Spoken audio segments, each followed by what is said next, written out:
போன வாரம் என்ன ஆச்சு, கஸ்டமர் புக் பண்ணாங்க. புக் பண்ணி அவங்க கூட நம்ம போயிருந்திருந்தோம். போய் வெயிட் பண்ணியிருந்தேன். ஆக்சுவலாக ரிட்டன் அவங்கள பிக்கப் பண்ணிட்டு வர்றதுக்காக வெயிட் பண்ணிட்டு இருந்தேன். வெயிட் பண்ணிட்டு இருக்கிறப்ப என்ன ஆச்சுன்னு பார்த்தீங்கன்னா, கஸ்டமர் ஃபோன் பண்ணி நீங்கள் உள்ளே வாங்கினாங்க. எதுக்கு நம்மளை உள்ளே கூப்பிட்றாங்கன்னு எனக்கு ஒரு மாதிரியா ஷையாகவே ஃபீல் ஆனிச்சு. சரி இல்லை வரல நான் முடிஞ்ச அளவுக்கு அவாய்ட் பண்ணேன். பட் இருந்தாலும் நீங்கள் உள்ளே வாங்கன்னு கூப்பிட்டாங்க. என்னன்னு கூப்பிட்டு பார்த்தா உள்ளே கூப்பிட்டு வச்சு அவர் உட்காந்துருந்த சீட்ல இருந்து எந்திரிச்சு என்னையே உட்கார வச்சு எனக்கு ஒரு லெமன் ஜூஸ் ஒன்று வாங்கி, ஆக்சுவலாக வேணுங்கிறத வாங்கினாரு. நான் தான் அவங்களுக்கு சரி வேணாம் இருக்கட்டும், ஒரு லெமன் ஜூஸ் ஒன்று போதுன்னு சொல்லி அவங்க சந்தோஷத்துக்காண்டி ஒரு லெமன் ஜூஸ் வாங்கி குடிச்சிட்டு, அவர் நல்லா செம்ம டான்ஸ் வேற வைப்ல இருந்திருக்காரு போல. நல்லா டான்ஸ்லாம் ஆடிட்டு செம்ம என்ஜாய்மெண்ட். ஃபர்ஸ்ட் அது அப்படியே சைடில் உங்களுக்கு ஓடிட்டே இருக்கும் பாருங்க. அடுத்தது என்னன்னு பார்த்துக்கிட்டிங்கன்னா, ரெண்டாவதா கஸ்டமர் ஒருத்தவங்கள ட்ராப் பண்ணுறதுக்காக போயிருந்தேன். ட்ராப் பண்ணிவிட்டு ஆக்சுவலாக அங்கே வெளியில் 2-3 பசங்க விளையாண்டுக்கிட்டு இருந்தாங்க.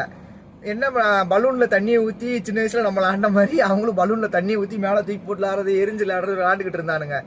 என்னடா விளாண்டுக்கிட்டு இருக்கிறீங்க, உங்கள் பலூனில் மேலே ஏற்றிட்டு போயிடுவான்னு கேட்குறேன். ஏற்றுங்கன்ட்டானுங்க. ஒரே சந்தோஷம். சரி ரைட்டா வைடா, டயர் கடியில் வைடான்னு சொல்லி சேஃபாக அவங்கள வண்டியை நிப்பாட்டிட்டு ஆஃப் பண்ணிவிட்டு டயர் கடியில் பலூனை வைக்க சொல்லிட்டேன். வச்சுட்டு தள்ளி போய் நில்றான்னு சொல்லிட்டு அவங்கள நான் போன்ல ஆக்சுவலா மெதுவா தான், ரொம்பலாம் ஸ்பீடால இல்ல, வச்சதுக்கு அப்புறமா போன்ல வீடியோ ஆன் பண்ணிட்டு அவங்கள அப்படியே வீடியோ எடுத்துக்கிட்டே அந்த டயர்ல ஏத்துறப்போ அவங்களுக்கு சந்தோஷத்தை பார்க்கணும். குதிக்கிறானுங்க தன்னால. எனக்கு அதை பார்த்து எனக்கு ரொம்ப ஹாப்பி ஆயிடுச்சு. அந்த வீடியோவுக்கு தான் இப்போ நீங்க இந்த சைட்ல பாத்துக்கிட்டு இருப்பீங்க. போன வாரத்துல இது மாதிரி இன்னும் நிறைய நடந்துச்சு.